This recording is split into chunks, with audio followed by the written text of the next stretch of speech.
Donc, bonjour, Mélanie Scatolin, consultante réglementée en immigration canadienne et porte-parole d'Immigration SCAT. Aujourd'hui, live sur les permis d'études qui était notre thématique du mois de février. Vous avez remarqué beaucoup moins de publications ces derniers temps. J'ai eu des petits pépins de santé, mais tout va pour le mieux maintenant. Merci beaucoup pour vos messages positifs, vos encouragements. C'est vraiment apprécié. Donc, aujourd'hui, durant le live, n'hésitez pas à écrire vos questions en commentaire. Aujourd'hui, je vais faire un survol des permis d'études et répondre aux questions qui nous ont déjà été posées. À la fin du live, j'annoncerai également le thème pour le mois de mars. Donc, un petit survol des procédures pour le permis d'études. Avant même de faire sa demande, initialement, la stratégie de départ est importante. Tout commence par le choix de l'école et du programme. Donc, il faut aller dans un établissement d'enseignement désigné, mais aussi choisir un programme qui sera admissible au permis de travail post-diplôme. Les règles ont changé et c'est seulement quelques catégories de programmes pour lesquels, par la suite, une personne pourra demander un permis de travail post-diplôme si c'est pas dans les niveaux là, universitaires, comme le baccalauréat, la maîtrise ou le doctorat. Donc, dès le départ, on cible un programme, donc dans les santé et services sociaux, éducation, agriculture, dans le domaine des métiers spécialisés comme la construction, dans le transport ou dans le domaine de la science, ingénierie ou mathématiques. Le but, c'est que le programme d'éducation soit enligné par la suite vers les besoins de main-d'œuvre pour acquérir une expérience de travail et obtenir la résidence permanente. Donc, c'est une stratégie qui se planifie sur du long terme. Le but, c'est d'intégrer le marché du travail. Une fois qu'on a choisi l'école, le programme et qu'on est admis, donc, petite parenthèse, les établissements d'enseignement vont demander des frais élevés pour les étudiants étrangers. Donc, faites attention à ce qu'on vous dit, à ce qu'on vous promet. Vérifiez sur le site du gouvernement si l'école et le programme sont admissibles au permis de travail avant de payer quoi que ce soit. Veux pas, les établissements d'enseignement, leur but aussi, c'est de faire du profit. Donc, il faut être conscient de ça. Donc, je reprends avant. Une fois qu'on est admis et qu'on veut étudier au Québec, on doit obtenir le certificat d'acceptation du Québec avant même de faire sa demande de permis d'études, donc le CAQ, respecter les différentes règles, les exigences pour l'obtenir et également regarder le plafond. Le gouvernement du Québec a mis par établissement, par commission scolaire, un nombre maximal d'étudiants étrangers. Donc ça aussi, c'est à regarder, à prendre en considération dès le départ. Une fois qu'on a le CAQ, là, on peut faire la demande de permis d'études au Canada. Bien sûr, cette étape-là, le CAQ, n'est pas requise si on va dans une autre province comme le Nouveau-Brunswick. La demande de permis d'études se fait dans le compte sécurisé, dans votre compte sécurisé CléGC. Et là, il faut fournir tous les documents et tous les renseignements requis. Avant de parler de la preuve de ressources financières, il y a plusieurs questions sur s'il existe des bourses ou des aides financières. Oui, il en existe, mais si vous êtes titulaire d'une bourse ou vous avez une aide, ça ne garantit pas d'avoir le permis d'études. Par exemple, il y a des bourses d'excellence du gouvernement du Québec qui visent l'université, les programmes techniques ou les programmes professionnels. Ça, je vous invite à aller voir sur le site du gouvernement du Québec pour les détails.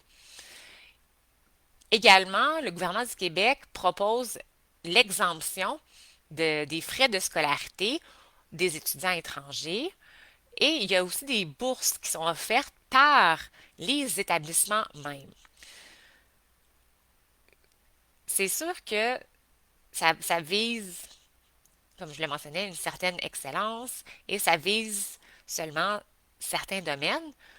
Vérifiez les critères sur les différents sites. Comme je le mentionnais, être titulaire d'une bourse ne garantit en rien que le permis d'études soit accepté.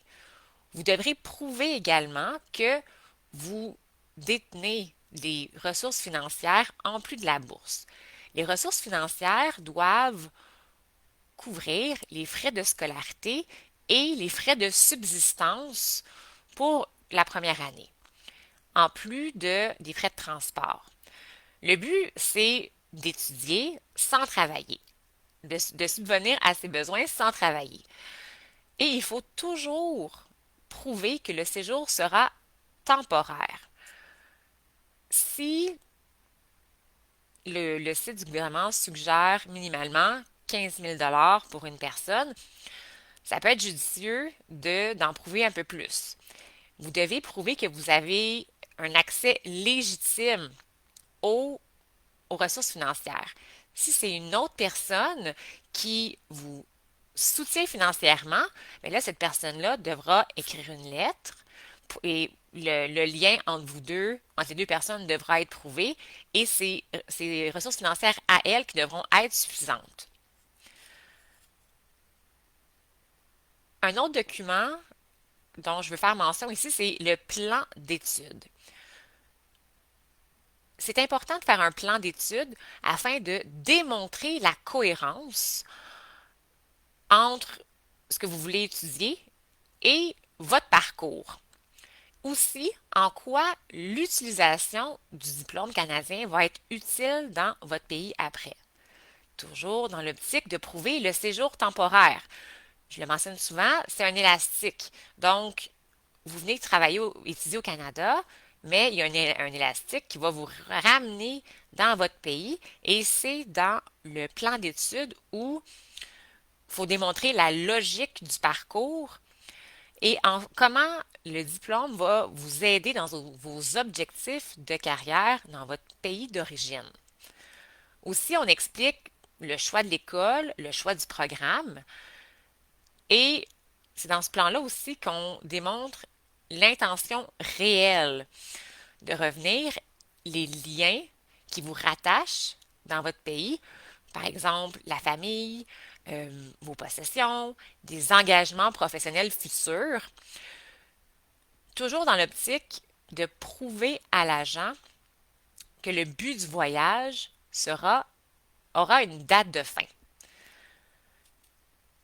C'est important de bien faire les demandes, de, de prendre le temps de bien faire le plan d'études, d'avoir les ressources financières requises, parce que le gouvernement du Canada a des plafonds pour les permis d'études, un nombre de permis d'études maximal qu'il va octroyer. Donc, il va avoir plus de concurrence, d'où l'importance de bien faire sa demande et qu'elle soit complète dès le départ. L'agent ne va pas vous écrire parce qu'il vous manque un document ou qu'un formulaire, euh, il y a une erreur. La demande va être refusée. Donc, c'est à vous de prendre le temps suffisant pour que la demande soit complète. C'est les petits détails comme ça qui vont faire toute la différence. Ensuite, étudiant, vous avez, une fois au Canada, vous avez des obligations. Quand la demande de permis d'études est acceptée par IRCC, vous recevez une lettre. Mais ça ne vous donne pas de statut encore. C'est vraiment une fois à la frontière, quand vous aurez été admis au Canada par un agent des services frontaliers qui vous aura délivré le permis d'études, que là, vous aurez le statut d'étudiant temporaire au Canada. Vous devez respecter les conditions qui sont sur le permis d'études, donc la date d'expiration, où vous pouvez étudier et à quel niveau, mais en plus, vous devez obligatoirement être inscrit tout au long de votre séjour dans l'établissement d'enseignement désigné et de suivre activement vos études. Si vous ne respectez pas les conditions, bien là, vous pouvez perdre votre statut d'étudiant. Aussi, respecter les conditions du Québec si vous êtes étudiant du Québec, qui est de, en plus d'avoir une assurance maladie valide tout au long de votre séjour. Donc ça, c'est important parce que si vous faites une demande de prolongation, elle devra être complète. Une demande de prolongation de permis d'études, elle devra être complète en elle-même et obtenir et contenir tous les documents requis, dont un nouveau CAQ. Et là, si vous voulez obtenir un nouveau CAQ, vous devrez prouver à l'agent que vous avez respecté les conditions, dont celle que vous aviez une assurance maladie tout au long de votre séjour. Ça, c'est une des raisons qui fait que les nouveaux CAQ sont souvent refusés, que vous obtenez des intentions de rejet. Parce que vous n'aviez pas l'assurance maladie, malheureusement, c'est une condition réglementaire. Donc, on fait la demande de prolongation au Canada avant l'expiration du permis actuel et elle doit être complète, cette demande-là aussi. Une fois que vous avez réussi votre programme, votre permis d'études est encore valide pour 90 jours. Et c'est durant cette période-là que vous pouvez appliquer pour un permis de travail post-diplôme si vous êtes admissible. Donc, si votre programme était admissible dès le départ parce que vous avez fait vos vérifications préliminaires, préalables,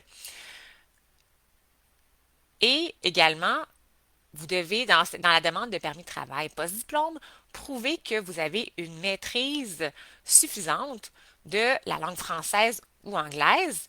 Si vous avez étudié à l'université, vous devez prouver un niveau de 7 dans les 4 compétences. Pour collégial ou professionnel, c'est un niveau de 5 de maîtrise de la langue dans les 4 compétences. Et la durée du permis est reliée à la durée du permis d'études. Quand vous avez étudié pour 2 ans et plus, le permis de travail est pour une durée de 3 ans. Ça fait le tour des permis d'études, donc la stratégie initiale, qu'est-ce qu'il faut mettre, l'importance des demandes complètes. Je pense que je l'ai dit 10 fois dans le live aujourd'hui. Je ne le dirai pas assez. Avec les plafonds, on doit être prévoyant. N'oubliez pas, il n'y a jamais de garantie, il n'y a jamais de promesse en immigration. Si vous prenez les services d'un professionnel pour vous représenter, prenez un professionnel. Si c'est un consultant, il a son permis de consultant délivré par le Collège des consultants en immigration ou un avocat qui est membre du barreau. C'est les seuls professionnels qui peuvent vous représenter. Et même si c'est un consultant à l'étranger, il doit avoir son permis délivré par le Collège des consultants. Pour le thème du mois de mars, ce sera la prévention des erreurs. Donc oui, je parle souvent des demandes complètes, mais comment minimiser les erreurs? Ce sera le sujet, le grand thème du mois de mars. Merci beaucoup de suivre Immigration SCAT.